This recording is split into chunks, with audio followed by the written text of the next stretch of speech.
Selamat datang! Pernah kepikiran gak sih kalau cara kita berpakaian itu sebenarnya sebuah bahasa? Hari ini kita akan bedah tuntas bahasa itu. Eits, tapi kita nggak akan ngomongin soal fashion show atau tren terbaru ya. Fokus kita adalah gimana penampilan itu jadi alat komunikasi yang super kuat, baik di dunia kerja maupun di kehidupan sehari-hari. Anggap aja ini semacam kuliah kilat, tapi seru tentang seni dan sains di balik citra diri kita. Oke, kita mulai dari pertanyaan yang paling fundamental ya. Pertanyaan yang jadi pondasi dari semua obrolan kita hari ini. Kenapa sih penampilan itu penting?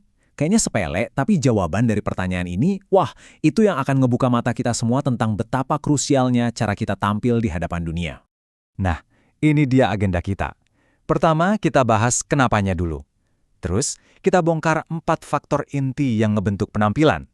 Lanjut, kita pelajari soal postur dan bahasa tubuh, lalu kita bedain istilah-istilah busana. Habis itu, kita masuk ke aturan main buat para profesional, dan terakhir, saatnya kita ngaca buat evaluasi diri. Siap? Oke, kita masuk ke bagian pertama. Jadi, sebelum kita ngomongin gimana caranya tampil keren, kita harus benar-benar paham dulu pondasinya. Kenapa sih ini semua penting banget? Coba deh kita renungkan 3 pertanyaan kunci ini. Pertama, siapa sih yang butuh penampilan khas? Jawabannya, ya, semua orang. Siapapun yang mau pesannya didengar. Kedua, kapan waktu yang pas buat tampil oke? Jawabannya juga gampang, selalu. Terutama kalau kita lagi bangun citra profesional. Nah, pertanyaan ketiga, gimana cara memperbaikinya? Nah, ini yang akan kita kupas tuntas hari ini. Baik, sekarang mari kita bongkar mesin di balik penampilan. Ternyata ada 4 faktor inti, semacam 4 pilar gitu, yang menyangga semua citra diri yang kita proyeksikan setiap harinya. Nah, lihat diagram ini. Yang menarik adalah, penampilan kita itu bukan sesuatu yang tunggal loh, tapi hasil dari interaksi 4 faktor ini. Coba bayangin kayak sebuah sistem deh. Ada bagian yang emang udah dari sananya, yang kita nggak bisa ubah, tapi ada juga bagian yang 100% ada di bawah kendali kita. Yuk kita bedah satu-satu. Pertama, ada sifat bawaan. Contohnya ya, bentuk tubuh kita. Mau gimana lagi kan? Kedua, kesehatan, baik fisik maupun mental. Ini kelihatan banget loh dari luar. Ketiga, nah ini dia, kebersihan pribadi. Ini 100% bisa kita kontrol. Dan yang terakhir, latar belakang sosial ekonomi budaya yang membentuk selera kita. Sekarang pertanyaannya, dari 4 ini, mana yang paling bisa kita maksimalkan? Oke, bayangin deh, apa gunanya pakai baju mahal kalau cara kita bawainnya loyo dan gak meyakinkan? Nah, ini yang membawa kita ke bagian 3, postur dan kehadiran diri. Sering banget loh, cara kita membawa badan itu ngomong jauh lebih kenceng daripada merek baju yang kita pakai. Dalam budaya kita, ada istilah keren buat ini, yaitu wiraga. Ini semacam seni olah tubuh. Simpel aja, fokusnya di 3 hal. Cara kita berdiri, cara kita duduk, dan cara kita berjalan. Setiap gerakan ini, itu kayak ngirim pesan tanpa suara. Pesan tentang apa? Ya, tentang apakah kita ini orang yang percaya diri, atau malah ragu-ragu, atau mungkin terbuka buat ngobrol. Oke, lanjut. Sekarang kita luruskan dulu beberapa istilah penting biar nggak salah kaprah.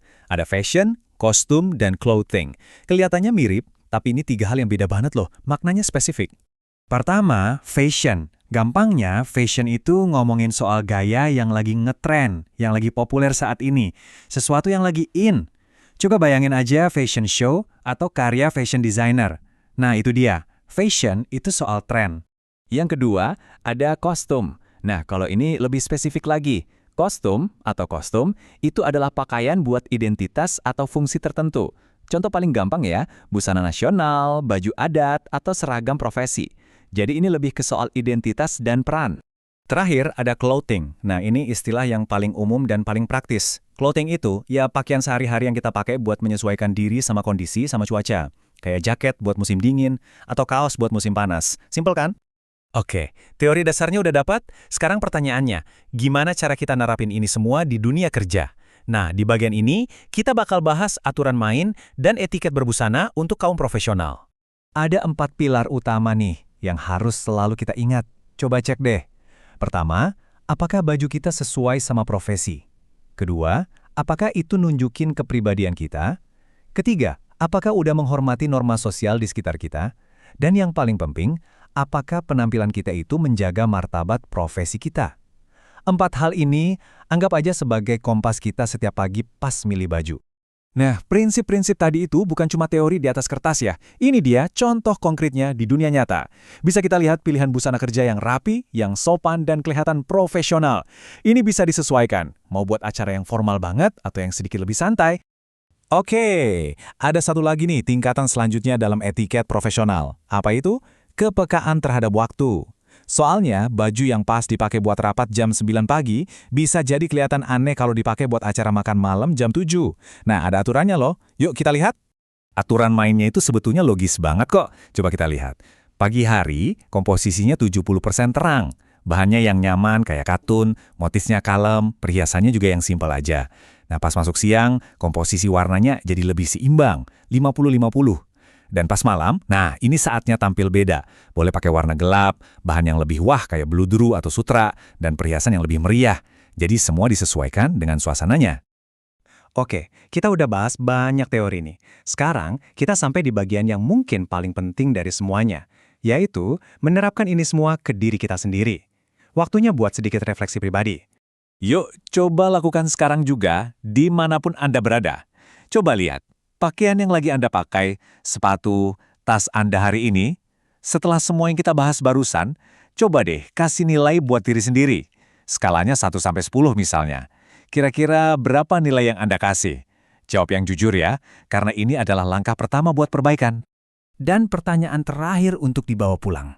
Coba tanyakan ke diri sendiri, apa sih kelebihan dari penampilan saya hari ini? Terus, apa kekurangannya? Dan yang paling penting, apa satu hal kecil aja yang bisa saya perbaiki besok pagi untuk jadi lebih baik? Karena perubahan besar itu selalu dimulai dari satu langkah kecil. Nah, itu dia langkah pertama Anda.